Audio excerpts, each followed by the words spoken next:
host of the Beyond the Shadow of Doubt podcast.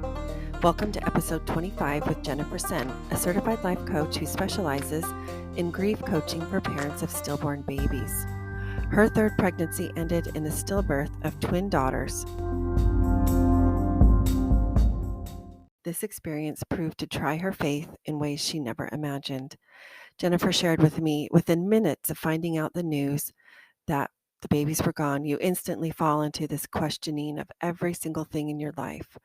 I am so grateful Jen shared her story and helped to normalize asking questions and having doubt. I'm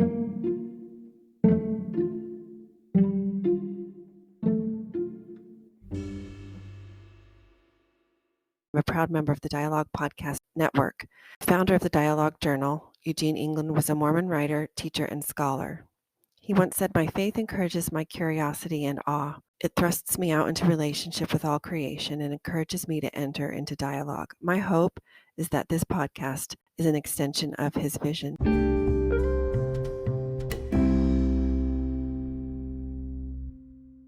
I am so happy to have my fellow coach and friend, Jennifer Senn, join me today. Be here with you and with your audience. I am a mom of three. They're all 20-somethings at this point, so life is a little crazy. And we live just south of Buffalo, New York, in a small town. And I am a coach that works with parents of stillborn babies. And my third pregnancy was twin girls. And all of a sudden, just stopped breathing at 32 weeks along gestation. So, we had two little boys. We were super excited about this grand finale to our family. And then the unthinkable and unexplainable happens. Just threw our world for a loop. And as mothers do, I just kept going. I just tried to pretend that everything was okay. I was going to be all right. I was going to get back to normal. And I had another child. It was so joyful, but I carried a lot of grief still for a long time. So that's what really drew me into coaching and becoming a coach. So that happened quite some years ago. Yeah. And how long have you been coaching? I've been coaching probably the last 10 years. It took me a really long time to realize that I was carrying a lot of unprocessed grief. Once I realized it and experienced the power of coaching, that's what really made me know that that's what this space needs. It's a very lonely place. And I know there was really no help when I was going through it. So that's really beautiful how you have been able to take something that, it brought up so much for you at the time, a lot of pain, a lot of grief. I'm going to go out on a limb and say perhaps confusion, sorrow, maybe even, I don't know, some anger. We can get into that in just a minute. First of all, to our listeners, we are coaches in the same cohort. So we get the opportunity to meet coaches from all varying backgrounds. That's how we met. And so the overlap here between Jen's niche and who Jen works with and mine is, as you know, one of my goals of this podcast is to normalize that we have questions and doubts. For any of those listening that have listened to some of my earlier episodes, that it was a spiritual journey that brought me into this genre, to this area of focus. However, I believe that there are many areas where this idea of having doubts about life and asking questions comes up in a religious sense, but also I'd like to normalize that it's just part of life. I think traditionally there's a lot of shame attached to some of these concepts. And so thank you for being willing to have a discussion about this. Yeah, absolutely. So I wonder if you could share just a little bit more about what was going on for you at the time of losing your twins. Yeah. Regarding your feelings, how did having doubts and questioning come up for you at that time? Or did it? I mean, the questioning starts immediately. And, when you Mhm. said that about shame, it's such a shameful experience because it happens in your body. So you Mhm. instantly go to blaming yourself. What did I do wrong? What should I have done differently? Um, there's so much guilt that happens, so much questioning. And so you doubt yourself, you doubt your body, maybe you question your doctors. Um, and for me too, I definitely question my faith. Definitely question God. How could someone loving allow this to happen to you? How could you ever get back to that relationship again if you're raised, in a faith? It was very trying. And so And when you say, how could you ever get back Mhm. to that relationship, you're talking about that relationship with God, with the divine. Yeah. Yeah. Yeah, because you you feel betrayed on so many levels. You feel betrayed by your body. You feel betrayed, of this experience of getting to have this experience with your mm, babies was my experience, but Mhm.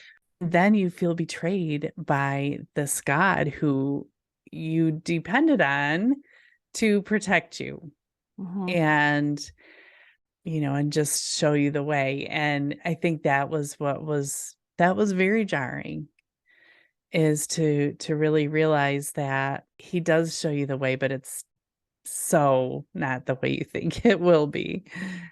And it kind of took me out of it for a little bit. I had to do a little work and a little processing on all of those things for quite a while. So can you, and please feel free to tell me if, any of these questions, I definitely don't want to, have you relive anything that you're not in a Mm. place that you are prepared to or want to. But when you said I kind of went out of it for a Mm. little while, and then you I did your work. did. I Can you stepped share? I stepped away from the church a little bit, but not. I mean, I still was going, and it's so interesting how things happen, right? When things happen Mhm. around you, because within, I would say, 6 months of my loss, another friend that I had at church Mhm. she also had twins, but she lost one. And then our pastor had a full term baby who died right after birth. So Mm. here we were. We really had a season in our church of baby loss, Wow. which at the time was so tragic and it was Yeah. so confusing. And it was none of us could make sense of it. And here's our pastor, right? Even our Yep. pastor was struggling with doubting and wondering and all of these things that we all were thinking.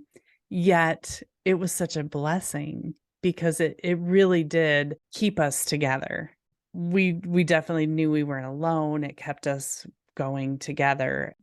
I kept going to church, but I really examined my faith and I examined what my beliefs were and with other people in the church too. But luckily we did, we held each other up and, through scripture Mhm. and, all of those things, we were able to eventually find comfort. So this is really, really beautiful. And I failed to ask you to, in the beginning, to share a little bit so we would know what faith of origin you Mm. come from. I'm Christian. We grew up in the United Methodist Church, Okay. so very traditional and Yeah. small town church, but Yeah. So here's why I wanted to know. I noticed there's some hesitancy on your part to acknowledge that when you say you kind of went out of it for a while, that you did not attend sometimes, that Yeah. you did have some questions that came up for you. Mm-hmm. And there was a lot of hurt, right? And And your anger. relationship and Mm-hmm. anger and your relationship with God was, we could say, shifting. Mm-hmm. Perhaps at the time it felt like it was crumbling. I mean, in hindsight, everything seems to be 2020, but I'm guessing at the time it didn't feel like, an evolution or a strengthening. It probably felt like your world crumbled around you. Everything I knew and believed in my life was different because as little girls, we grow up thinking, you're going to have a baby and you can have different, you can have multiple babies and everything's going to be fine. You're meant to be a mother. You're meant to be a wife. You grow up in a church faith and lean on that. And within honestly minutes of finding out the news that my babies were gone, you just instantly fall into this questioning of every single thing in your life. So it was a process for sure, especially with my faith. It was definitely a probably a year process of getting back in to the point where I could see the comfort in it. Wow. I felt that as you said that, the moment that you found out you had lost your two babies.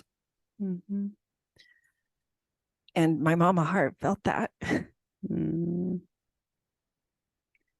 Yeah, everything changes. Your relationships change, your marriage changes, the way you parent changes. Mhm. I had the two little boys that needed their mother, and it changed from that minute. On this side of it, it it has made me a stronger mother. It has made me a more compassionate person. It has strengthened my faith, but at that moment, you feel very lost and alone. Yeah, and I think it's so beautiful that you can see what a gift you were able to be to one another in your Mhm. congregation at that time. The other two families that you mentioned, your Yeah. pastor being one of them, and then a good Yes. friend who lost one and the other twin Yeah. lived. And what a difference that makes, or I'm sure made, that you were able to lean on one another, to reach out and to lift one another up. You were going through much of a similar thing at the same time. Were you able to share your doubts and your questions, openly and I freely? I was. Okay, I good. was. And that, I mean, you never want anyone to go through what you've gone through, right? Especially when it comes to Right. loss. But what a blessing it was that we even our pastor was able to say, this is making me uncomfortable. And I don't want none of us really wanted to be thinking the things that we were thinking, Yeah. but we did. And And how powerful to hear somebody who you respect and admire and who has placed themselves as shepherd of yeah, your flock there, of your Methodist yeah, community, yeah. be willing to be so human Mm, and admit that they didn't have all the answers. mhm. Yeah. Yeah, right. And so that's when this is the human experience. I read this article by a Christian author who's named Barnabas Piper. He talks about doubt, and he starts right out of the gates in his article and says this. He says, the word doubt is an uncomfortable one in most Christian circles. It's something that is frowned upon or even condemned, but that doesn't stop us from doubting. Mm, It just makes doubting shameful. for many of us. We don't know what to do with it, who to talk about it, who to talk to about it, I should say, or how to talk about it. We just know that our questions feel like they are pulling us away from God. During that time, can you recall what that was like to realize you had these questions and doubts coming up for you surrounding this experience? Was it easy for you to think about talking to others about it, or did that take some time? And what was that like? It added to the shame. It really was just another layer of shame. The thought of talking about it?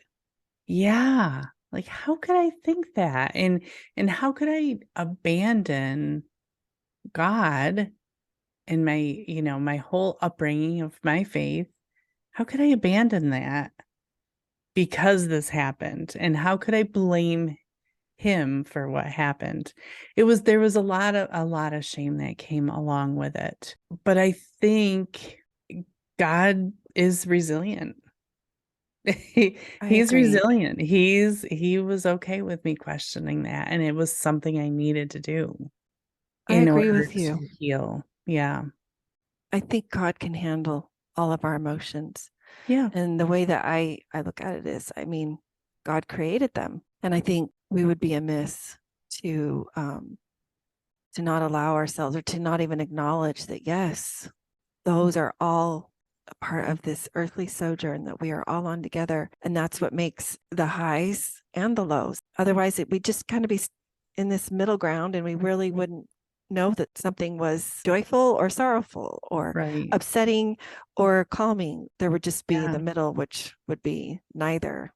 Yeah. And I think that's so good that you came to that realization that God was resilient, is resilient. I think that He did can help handle it. me. I think, that's what's important, I think, is just making some sort of sense of it and finding the peace in loss. So in the beginning, the reality that you were having these questions, it felt shameful to you. It felt like you were abandoning God, blaming God. Those are some of the words that you use. And you were kind of incredulous to the fact that, how can I even think this? However, you determined God is resilient. God can handle all of my emotions. And you then started to talk as other experiences happened in your faith community. Sorry. Did you notice a shift then in how you were feeling inside about your relationship with God? Was it still that same, well, I questioned God, but now, how were you able to move past that? And that's a great question. I think it was equal parts seeing that my pastor, who had studied theology so much more than I ever had, studied theology, knew the Bible inside and out, that even he still had questions. That was somewhat comforting. And then the other part too was you would start to see little signs where the church family was unbelievable. They brought me meals for weeks. They came and visited, and they, would do things with the kids. So there was just these little signs that were just saying, well, here it is. So here's, you don't have your babies. Things are really never going to be the same. But here are some things that really restored my faith and brought me back in. And honestly, then I was able to lean into my faith for some healing for quite a while, for forever, I guess. Then, because then you're able to lean into your faith and just have a different perspective of it. so your faith community clearly played a huge role. Huge. In your ability to process and to discuss, to the learning that occurred, the healing, right? Yeah. All of these things were greatly fostered by your faith community and that openness. I'm curious to know your thoughts on, if you didn't have that openness at the time, if you didn't, let's say your pastor had not been open or willing to admit that he had questions. Maybe those, the meals or the play dates or the reaching out had not been there, or maybe just less so.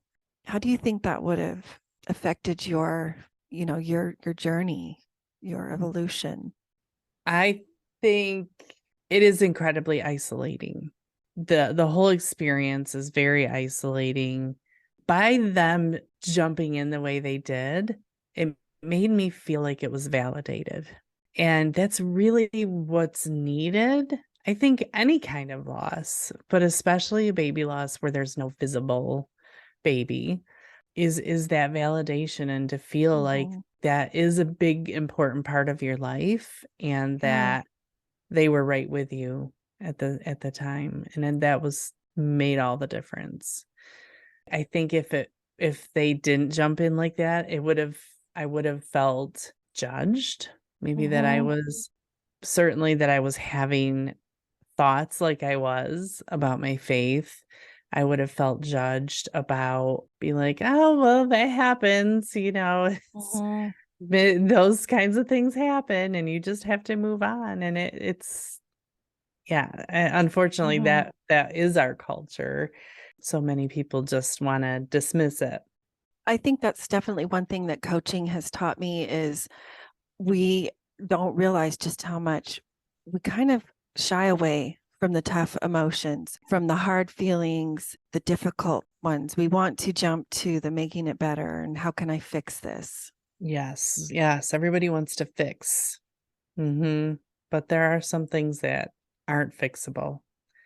That's just such a blessing that you had Mhm. such an open, loving Mhm. community. Yeah. I would that I can, compare and contrast with my journey that I Mhm. see in yours. So it's really interesting to me to hear your version and what happened in traditional Christian theology. Mm. I think that has evolved where it's no longer seen as a sin to Yeah. identify in that way. In some communities, believe, acting on it or whatnot is not okay. I know in the Methodist community, there's been a recent split off. I'm sure that's been interesting. You've had kind of a front row seat to that. Very interesting. Yes. Yeah, I'm sure that's due to a lot of folks having pivots in their own faith journeys and trying to reconcile it two is. things that don't seem to make sense Right. or match Yeah, up I for think it them. does. It definitely brings up conversations like have never been, spoken of in that church in those doors before, but Hmm. it's important conversation, and I think it's, you know, there's some good move. Yeah, I agree.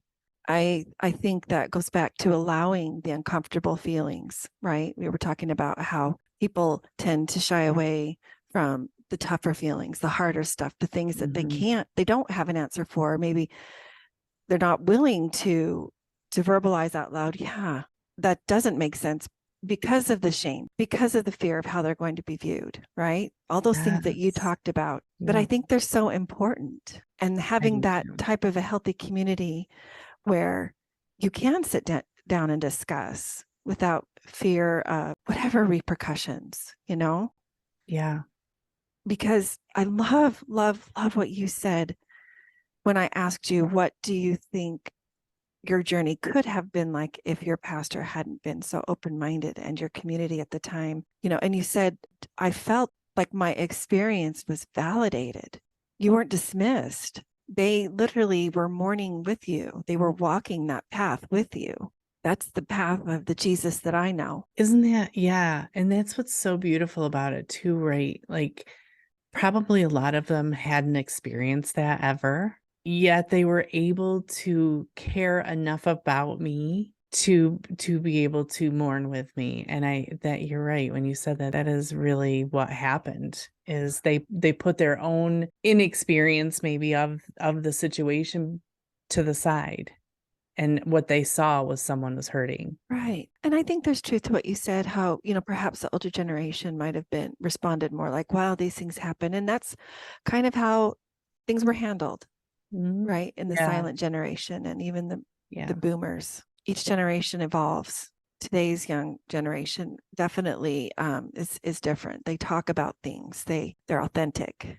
They're their real selves. And some of them, if they can tell when Yeah. you are not They being can. that way, Yes, they can. and they'll move on. Mm-hmm. I appreciate you being so open. I would be curious to know, what would your advice be for a parent who is presented with a situation like perhaps what you went through, Mm-hmm. or in my case, someone who their child, they can clearly see their journey now is different than Right. perhaps, I hate using words like normal or mainstream, because I think we're moving away from those types of terms, Yeah. opting in Yeah. instead for, tell me your story and Yeah. I will hear you where you're at. For someone who can clearly see that this is not something that most people, most families have in their journey, what would be your advice considering what you have gone through? Oh gosh, my advice is really to find your people. Look for your people. Find others who have been through it that can help show you the way and reduce the isolation. It's so true. The kids now, they talk about everything, so maybe this won't be an issue for them, but for But me for it sure for was. their parents and grandparents, Yeah. Yes, and just, put that aside, put your own, I don't know what it would be called, but whatever you may think is right or wrong or proper or not, or something that you Mhm. would or would not have done, put that to the side and just look at the person and see what is happening. Yeah. If it's hurt and for whatever reason, they're hurt, just go to them and comfort them with that, and don't try to make it better, because you can't. There's a lot of things that nobody can make better. Yeah, definitely. But I think just the validation and asking them to open up, being curious about their feelings, I think is really helpful, because that will open up conversation, and conversation equals Mhm. healing. Yeah. And I love to add to that, conversation sometimes can be lopsided. It could mean really listening and perhaps Mhm. interjecting with, oh, I see, or oh, that must have been hard, and allowing them to carry that conversation. That's where I think a lot of true healing happens. Just being seen and being heard. Yes, and being willing to just say, "I'll come over and just listen," Yeah. because that's all they need. They don't need your advice. They don't need your, God needed this baby more than you did. No, they don't need to hear that. Probably not. Yeah. So what do you That's a think that, really hard one to believe. what have you learned about yourself through this journey? Mm. I have learned that I hold a lot of love, and I can hold a lot of compassion. And everyone has a story. Mhm. Everyone has something unique and special about them, no matter what it looks like on the outside. Definitely. Some people say that their toughest experiences and Mm. challenges show us who we really are, and some would even say they're superpowers. Would you say that you've learned what some of your superpowers are, and what are Yeah, those? my superpower is to, I think, just be really easygoing, because life, you can plan it. You can plan it if you want, but it doesn't mean that's going to be how it goes. And so I love just being really flexible. I think flexibility is my superpower, and just going, I'll try to make a plan, but I know that that might, there might be different plans that I don't know about yet. Right. So There are literally things where life happens and it's truly out of your control. That's a yeah. great superpower. Flexibility, easygoingness. Yeah, I'm going to breathe in some of that from you. Yes. Well, any other things on your mind lately that you hoped to share today, or any final thoughts to leave with our listeners? I think kind of what we talked about a few minutes ago, about if you have someone in your life who is experiencing a loss or a hard time for that matter, just send them a text. Just letting you know I'm thinking about you. I was thinking about you and your baby today, or if you know the baby's name, mention the name.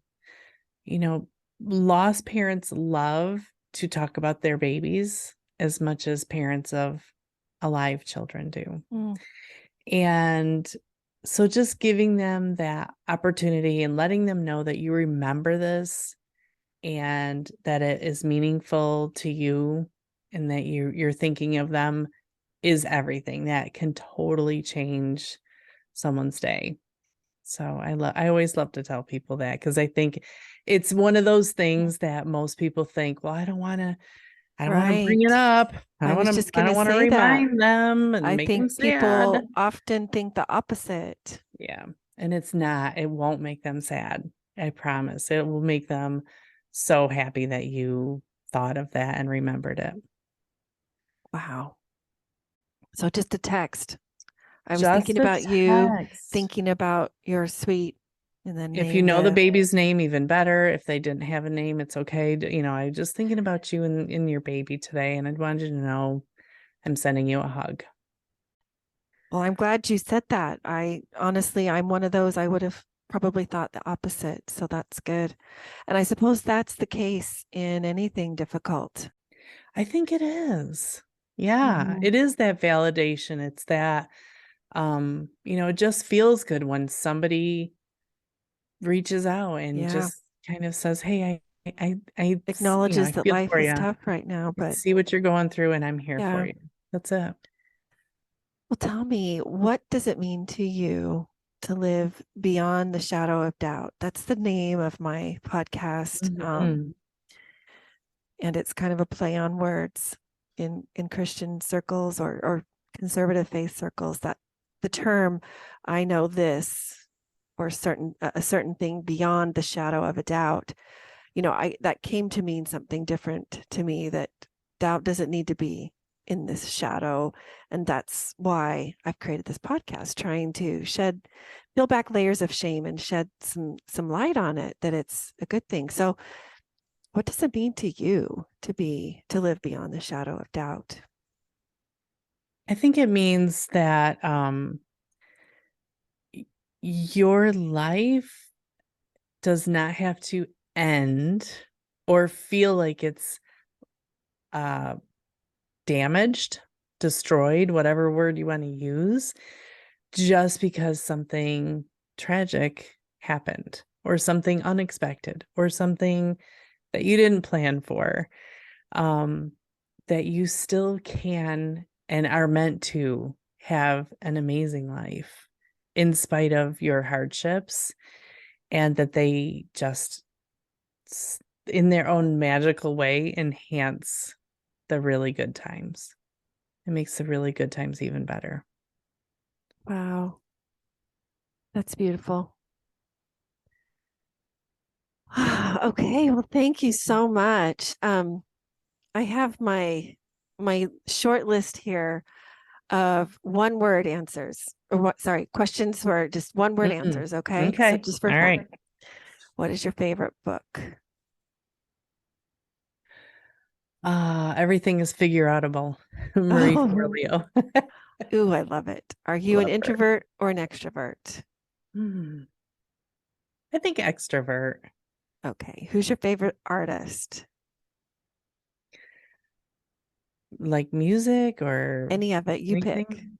I'm Uh leaving that one open ended. yeah. I'm a Prince fan, right? Ooh, From the 80s. I'm an 80s girl. I Yeah. loved Prince too. Love it. Are you a night owl or a morning lark? Morning. And do you have a celebrity crush? Ooh. That's a good one. And if you don't, that's fine too. I can't think of anybody, isn't it? That's pretty bad. I don't even I guess I haven't watched any good movies lately. Can't think of it. No worries. What about the furthest place you've traveled? Furthest place is Hawaii. Oh, We cannot live go in New wrong. York. We live in Buffalo, New York, so Hawaii is a stark contrast to where we live. That So is so true. love it there. That's almost a 12-hour Yeah, I difference. think it was 14. Yeah, it was a 14-hour, Wow. 16-hour flight, but What a great trip. Well, tell our amazing. listeners about any offers that you would like them to know about. Tell them where they can find you and connect with you. Yeah. So on my website, it's jennifersenn.com, SENN.com. And right now I have a quiz. It's just 7 questions, but it allows me to create a nice little healing guide for you. If you are experiencing baby loss or know someone who is, it's such a great resource. It gives all of my resources and best podcast episodes to meet you right where you're at, because grief goes in a lot of stages. It lasts a lifetime. I have a podcast too. It's called Navigating Baby Loss. What a great offer, Jennifer.